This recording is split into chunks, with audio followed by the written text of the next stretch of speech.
Olá, vamos continuar o nosso estudo da introdução à química, falando hoje sobre propriedades específicas. Na outra videoaula nós falamos sobre as propriedades gerais, toda matéria tem, e sobre as propriedades funcionais, um grupo de matérias tem. Propriedade específica, como o nome já sugere, o material apresenta essa propriedade. E aí, as propriedades específicas geralmente são utilizadas para identificar os materiais. Nós temos três tipos, na verdade, de propriedades específicas. As propriedades químicas, físicas e organolépticas. Nós vamos começar pelas propriedades organolépticas, que são propriedades que impressionam diretamente os nossos órgãos de sentidos. Quando a gente ingere, por exemplo, sal de cozinha, a gente percebe o sabor salgado, porque impressiona o nosso paladar. Se a gente coloca açúcar, a gente sente um sabor doce. Se a gente coloca café, a gente sente um sabor amargo. Outro exemplo de propriedade organoléptica é quando nós ouvimos o som de um bife que está sendo frito em uma panela. Ele impressiona a nossa audição. Pelo som, a gente consegue, ou tem a capacidade de conseguir distinguir materiais. Se você bate em um metal, você ouve um som, se você bate na madeira, você ouve outro som diferente. Quando nós passamos uma toalha no rosto, a gente percebe que ela é áspera. Então, pelo tato, a gente consegue diferenciar alguns materiais. Quando ocorre a explosão de fogos de artifício, a luz que nós percebemos, a gente vai detalhar isso muito mais na parte de estrutura atômica, mas a luz que nós percebemos impressiona diretamente a nossa visão. Se eu coloco para vocês uma amostra de açúcar refinado e outra de açúcar demerara, pela cor, vocês vão conseguir diferenciar os dois.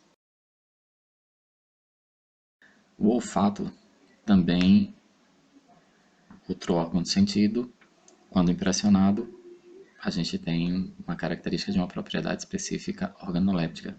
Por exemplo, no cheiro que é liberado quando a gente está descascando a mexerica. Característico, né? Nossa memória olfativa.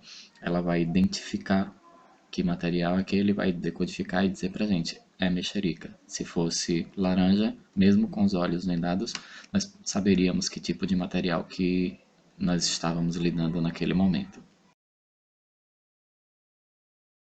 Agora, em relação às propriedades específicas químicas, elas dizem respeito ao tipo de transformação que o material pode sofrer. Então, cada material reage de uma forma diferente. Por exemplo, ferro forma ferrugem, mas será que ferro formaria vinho? Ferro não tem essa propriedade, essa característica. Outro exemplo, quando a gente quer produzir iogurte, a gente não vai usar uva, apesar de que você pode ter iogurte de uva.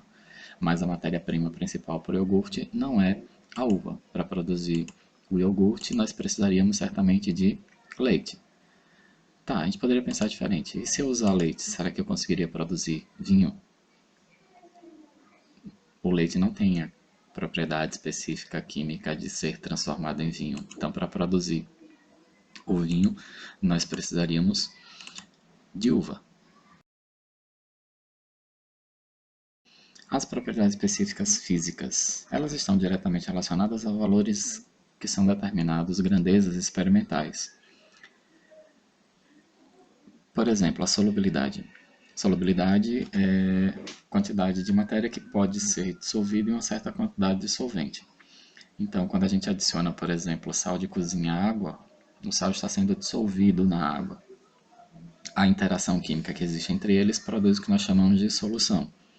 O sal, nesse caso, seria denominado soluto e a água um solvente. A condutividade ou condutibilidade pode ser térmica ou elétrica. Térmica, condução de calor, e elétrica, condução de corrente elétrica ou elétrons em movimento. Alguns materiais possuem essa propriedade, outros não. A dureza, que muitas vezes é confundida com tenacidade. Tenacidade é resistência à quebra. Ferro é um material bastante tenaz. E a dureza é resistência ao risco. Então, um material que é mais difícil de ser riscado, como por exemplo o diamante, é a substância mais dura conhecida, é o material que resiste mais a ser riscado. A ductibilidade, que é a capacidade que o material tem de ser moldado a fios. A gente tem os exemplos mais comuns, cobre e alumínio, que estão presentes no nosso dia a dia, nos eletrodomésticos, iluminação pública e etc. E o ouro, que é considerado um dos metais, um dos materiais mais dúcteis.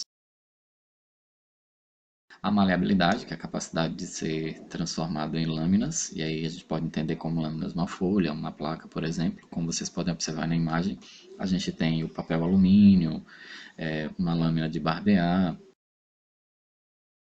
O magnetismo, a capacidade que o material tem de ser atraído por um campo magnético, e aí a gente tem a atração por ferro, por exemplo. Os materiais que têm características paramagnéticas ou ferromagnéticas podem ser atraídos por um ímã. E a gente está chegando agora nas 3 propriedades específicas de maior interesse para a gente no momento, que são específicas físicas, que são a densidade, depois as temperaturas de fusão e de ebulição. Mas a densidade é definida como a relação entre a massa, que é dada em gramas, e o volume, que é dado em mililitros ou centímetros cúbicos de qualquer material. Massa a gente já sabe que é quantidade de matéria e volume é o espaço ocupado por essa quantidade de matéria. A densidade é uma das grandezas que explica a flutuação dos corpos. Por exemplo, vocês observam que a cortiça está flutuando porque a densidade dela é menor do que a da água. E o bloco de chumbo está afundando na água porque a densidade dele é menor do que a da água. Todo material mais denso afunda, todo material menos denso flutua. O ponto ou temperatura de fusão, temperatura que indica uma passagem do material que estava no estado sólido e ele vai ser transformado em um material líquido. Vocês podem perceber aí o exemplo do gelo que está fundindo e isso ocorre para a água a temperatura de 0 graus Celsius. A temperatura de ebulição, ou ponto de ebulição, ela indica justamente a temperatura em que o material ele deixa de ser líquido e passa a ser gasoso. Então, ocorre uma mudança do estado líquido para o estado gasoso. No caso da água, essa mudança ocorre a temperatura de 100 graus Celsius.